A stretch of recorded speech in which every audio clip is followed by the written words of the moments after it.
Hi friends, నేను మీ ఇమ్రాన్ని. ఈరోజు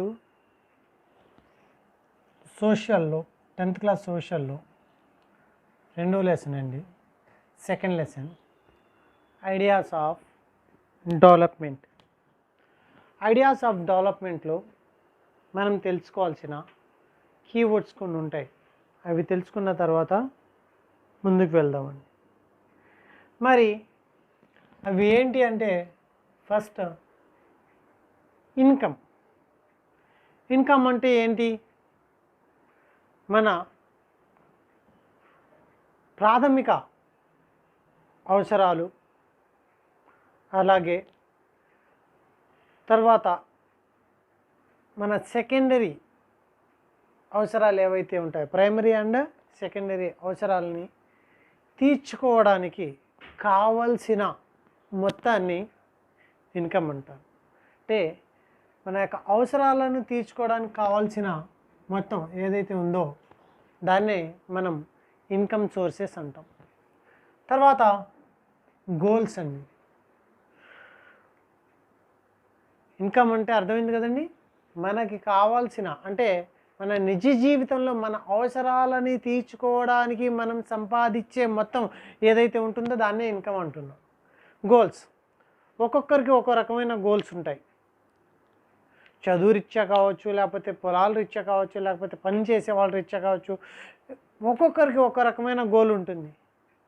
అయితే ఇక్కడ ఈ లక్ష్యాలలో కొన్ని డిఫరెంట్ యాంగిల్స్ ఉంటాయి.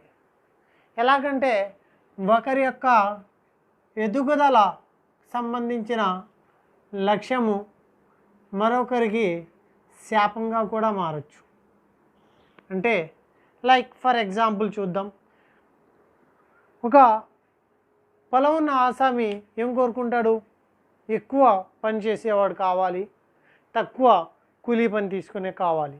అంటే తన యొక్క ఎదుగుదలకి అది అవసరం. ఎట్ ది సేమ్ టైం కూలీ పనివాడు ఏం ఆశిస్తాడు? తక్కువ డబ్బులు ఇచ్చి మంచిగా చూసుకుని, ఎక్కువ డబ్బులు ఇచ్చి మంచిగా చూసుకుని, తక్కువ సమయం పని చేయించుకునే ఆసామి కావాలి, రైతు కావాలి అని చెప్పి కూలీ పని. ఇక్కడ కూలీ పనివాడి లక్ష్యానికి మరి రైతు యొక్క లక్ష్యానికి రివర్స్ అయిపోతుంది. అలాగా ఒక్కో లక్ష్యం ఒక్కో చోట ఒక్కో రకంగా ఉంటుంది. అటువంటిదే ఒకటి మనకి కళ్ళ ముందు వచ్చింది, కుడంకులం న్యూక్లియర్ ప్రాజెక్ట్ అండి. ఇది విద్యుత్ సంబంధించిన న్యూక్లియర్ ప్రాజెక్ట్. దీనివల్ల ఏవైనా దేశము ఏదైనా ప్రాజెక్టులు కొనసాగిస్తే దానివల్ల దేశానికి ఎప్పటికైనా సరే అభివృద్ధి, డెవలప్మెంటే లభిస్తుంది తప్ప నష్టం ఏది జరగదు. అయినప్పటికీ మరి ఈ న్యూక్లియర్ కుడంకులం ప్రాజెక్టుకి తమిళనాడులో జనం మరి అక్కడి వాళ్ళు ఎందుకు అపోజ్ చేశారు అనేది చూస్తే, ఎస్, వాళ్ళ యొక్క జీవన ఆధారం అక్కడ వాళ్ళు కోల్పోతున్నారు కాబట్టి వాళ్ళు అపోజ్ చేస్తూ వచ్చారు. సో ఇది కీవర్డ్స్ అండి, ఇన్కమ్, గోల్స్. ఇలాగా కుడంకులం ప్రాజెక్ట్ గురించి నీకేం తెలుసు అంటే, ఇది ఒక విద్యుత్ న్యూక్లియర్ ప్రాజెక్ట్. ఇది మరి ఈ ప్రాజెక్టుకి సంబంధించి తమిళనాడులో ఉన్న ఒక కుడంకులం అనే గ్రామంలో మరి సీపోర్ట్ ఏరియాలో ఈ ప్రాజెక్ట్ నిర్మాణానికి కేంద్రం వచ్చింది ముందుకి. అయితే అక్కడి రైతులు, అలాగే అక్కడి యొక్క ఏ రైతులు సముద్రంలో వెళ్ళే కూలీ పని వాళ్ళు ఎవరైతే ఉంటారో, చేపల మీద ఆధారపడి జీవించేవారు ఎవరైతే ఉంటారో వాళ్ళందరూ కూడా ఒక ప్రొటెస్ట్గా, ఒక ఉద్యమంగా రివర్స్ అవ్వడం, దానికి సపోర్ట్గా మానవతావాదులు, అలాగే ఏవైతే సోషల్ నెట్వర్క్స్ ఏవైతే ఉన్నాయో వాళ్ళందరూ వాళ్ళకి సపోర్ట్ చేయడం. దాంతో అది సరే అది ఇంతవరకు కుడంకులం ప్రాజెక్టు టెక్స్ట్ బుక్లో ఉంది, చూడండి. నెక్స్ట్ వరల్డ్ బ్యాంక్ అంటే ఏంటి? అసలు వరల్డ్ బ్యాంక్ సమస్య ఎందుకు వచ్చిందిరా అంటే, ఫస్ట్ మనకి నేషనల్ ఇన్కమ్ అనే సమస్య వచ్చిందండి. ఏంటి నేషనల్ ఇన్కమ్ అంటే? అసలు ఈ నేషనల్ ఇన్కమ్ని కంట్రీస్ మధ్యలో ఎలా పోలుస్తారు? మన భారతదేశం రూపాయితో చెల్లుబాటు అవుతుంది, పక్క దేశం రూపాయితో చెల్లుబాటు, ఇంకో చోట ఇంకో రకంగా డాలర్ ఉంటుంది, అమెరికన్ డాలరు, ఇంగ్లాండ్లో యూరోప్ డాలర్, అలాగా ఒక్కో చోట ఒక్కో రకమైన సౌదీ కంట్రీస్లో చూస్తే దినాస్. సో ఈ రకంగా ఒక్కో చోట ఒక్కొక్క వాల్యూలో ఉంటున్నప్పుడు మరి ఇదే మనం ప్రపంచంలో ఏది రిచ్ కంట్రీ, ఏది పూర్ కంట్రీ, ఏది డెవలపింగ్ కంట్రీ అనేది చెప్పడానికి మరి ఒక మెజర్మెంట్ కావాలి. కాబట్టి ఆ మెజర్మెంట్ని వరల్డ్ బ్యాంక్ మరి దేని ద్వారాగా యాక్సెప్ట్ చేసింది అంటే అమెరికన్ డాలర్ అనేది ఒక మెజర్మెంట్గా యాక్సెప్ట్ చేసింది. అంటే ప్రపంచ దేశాలన్నింటినీ కూడా దేంట్లో కన్వర్ట్ చేయాలి, అమెరికన్ డాలర్స్లో కన్వర్ట్ చేసి అప్పుడు రిచ్ కంట్రీస్ అంటే ఏంటి, ఎవరి యొక్క నేషనల్ ఇన్కమ్ మరి 12,600 అమెరికన్ డాలర్ల కంటే ఎక్కువగా ఉంటుందో, నేషనల్ ఇన్కమ్ అమెరికన్ డాలర్స్ కంటే ఎంత, అమెరికన్ డాలర్స్ 12,600 అమెరికన్ డాలర్స్ కంటే నేషనల్ ఇన్కమ్ అంటే పర్ క్యాపిటా ఇన్కమ్ అని అర్థం. నేషనల్ ఇన్కమ్ అంటే ఒక్కొక్క పర్ క్యాపిటా ఇన్కమ్ అని అర్థం. పర్ క్యాపిటా ఇన్కమ్ ఒక్కొక్క దేశానికి పర్ క్యాపిటా ఇన్కమ్ అనేది ఉంటుంది. మరి అది ఎలా వస్తుందో తర్వాత మాట్లాడుకుందాం. పర్ క్యాపిటా ఇన్కమ్ ఎంత ఉండాలని చెప్తున్నాడు ఇక్కడ వరల్డ్ బ్యాంకు, 12,600 అమెరికన్ డాలర్స్ కంటే ఎక్కువగా ఉండాలి అని చెప్తుంది. అలాగే రెండోది ఏంటి, ఒకవేళ పర్ క్యాపిటా ఇన్కమ్ కనుక 1,035 రూపీస్ కంటే బిలోలో ఉంటే, 1,035 అమెరికన్ డాలర్స్ కంటే బిలోలో ఉంటే పర్ క్యాపిటా ఇన్కమ్, అది ఏ దేశం కిందకు పోతుంది అంటే పూర్ కంట్రీ కిందకి వెళ్తుంది. సో వరల్డ్ బ్యాంక్ మరి ఈ పర్ క్యాపిటా ఇన్కమ్ని ఏ రకంగా డిసైడ్ చేసింది అంటే చూడండి, national income, per capita income అంటే నేషనల్ ఇన్కమ్, నేషనల్ ఇన్కమ్ అన్నా చూడండి, national income, per capita income, total income, total income of the per capita income అంటే చూడండి,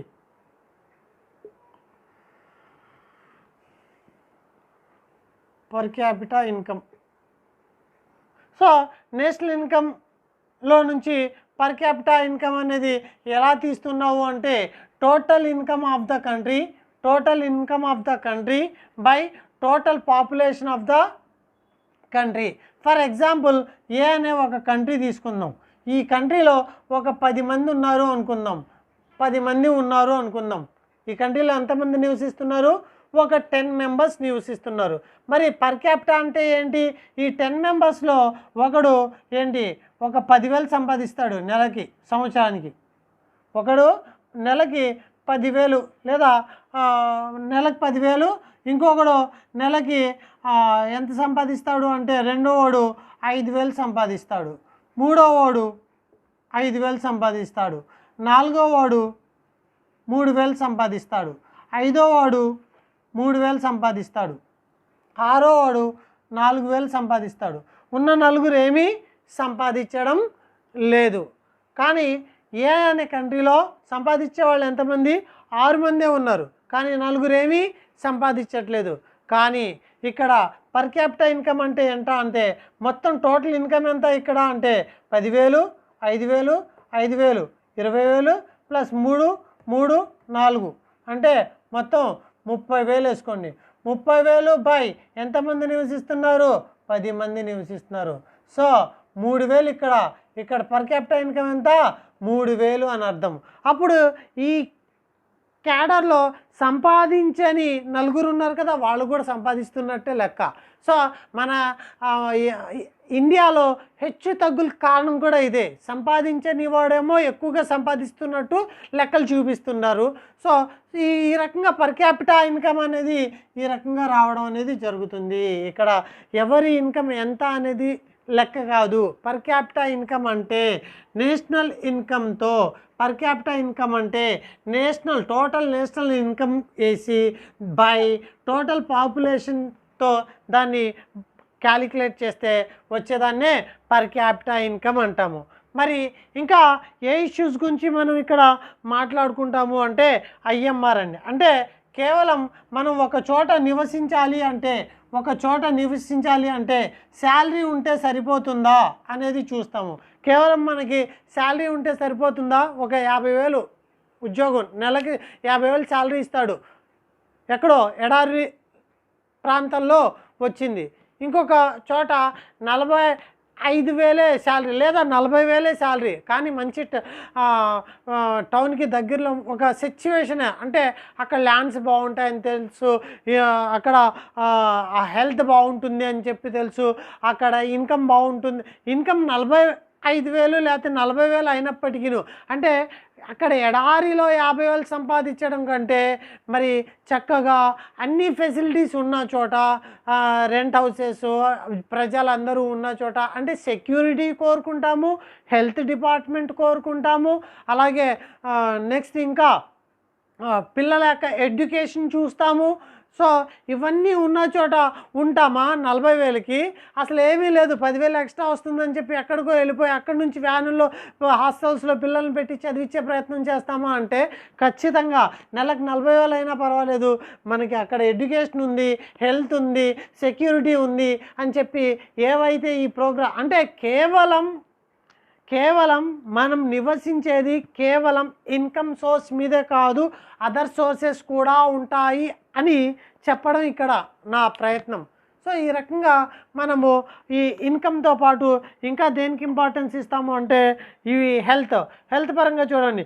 ఇన్ఫాంట్ మోర్టాలిటీ IMR అంటే infant mortality rate.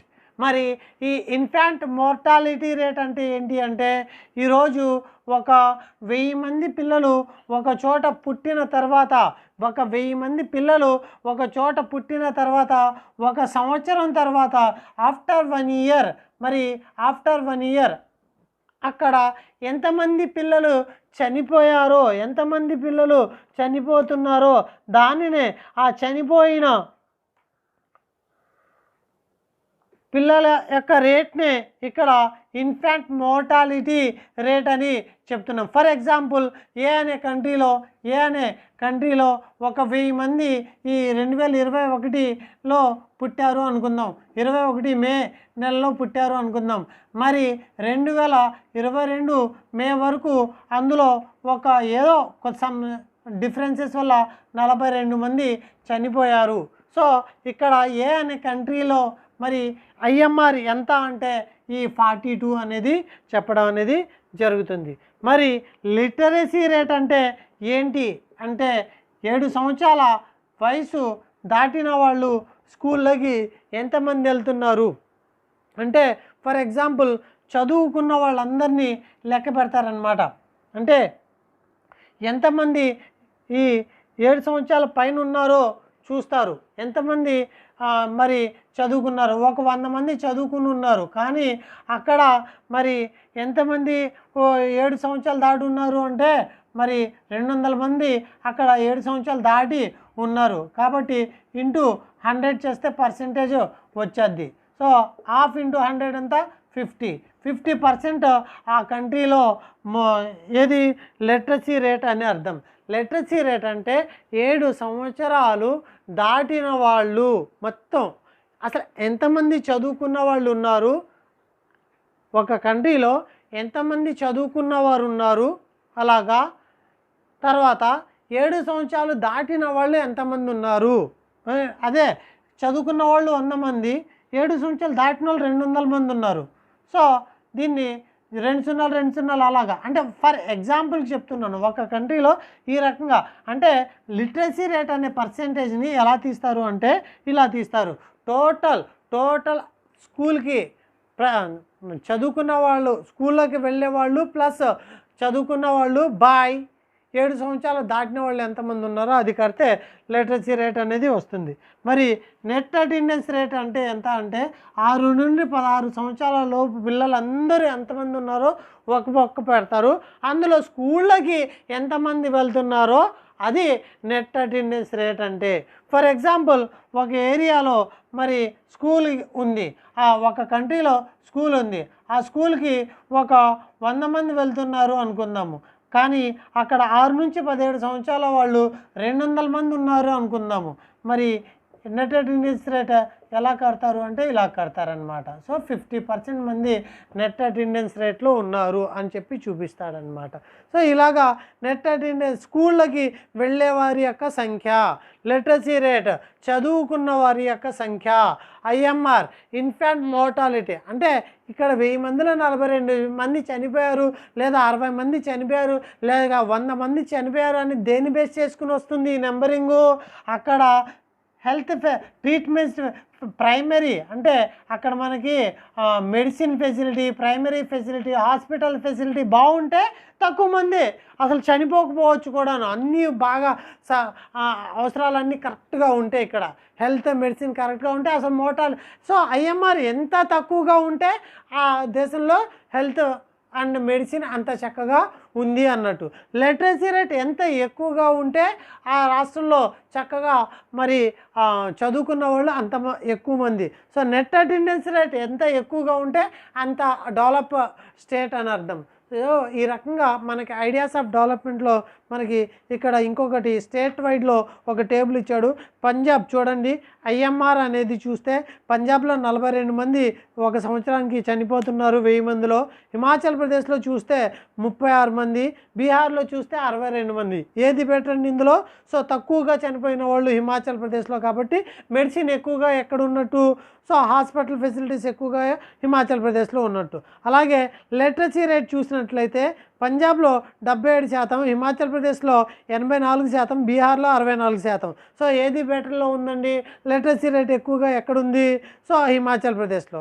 Next net attendance rate చూడండి, పంజాబ్లో 76 మంది, మరి హిమాచల్ ప్రదేశ్లో 90 మంది, మరి బీహార్లో 56 మంది. సో ఇక్కడ కూడా నెట్ అటెండెన్స్ రేట్ ఎక్కువగా ఎక్కడుంది? హిమాచల్. సో ఈ 3 స్టేట్స్లో బెటర్ పొజిషన్లో ఉన్న స్టేట్ ఏంటి అంటే కళ్ళు మూసుకుని చెప్తారు ఏమని? నెట్ అటెండెన్స్ రేట్ బాగుంది, లిటరసీ రేట్ బాగుంది, IMR తక్కువగా ఉంది. అంటే తక్కువగా ఉంటే మెడిసిన్స్ అండ్ హాస్పిటల్ సౌకర్యాలు ఎక్కువగా ఉన్నట్టు. సో ఇక్కడ హిమాచల్ ప్రదేశ్ మంచి ప్లేస్మెంట్లో ఉంది అని చెప్పి డౌట్ లేకుండా చెప్పడం అనేది జరుగుతుంది. ఓకే ఫ్రెండ్స్, మరి ఈ టాపిక్లో మనం ఇంతటితో ఆపుదాం. Income, goals, Kudankulam nuclear project, world bank మరి దేన్ని అంచనాగా తీసుకుంది? Rich countries, poor countries, national ఇన్కమ్ని పర్ క్యాపిటల్ ఇన్కమ్లోకి ఎలా మార్చాలి అంటే total income of the country by total population of the country. So IMR infant mortality rate, literacy rate, net attendance rate అవి ఎలా తీస్తారో మనం తెలుసుకున్నాము. Okay friends, okay, thank you to one and all.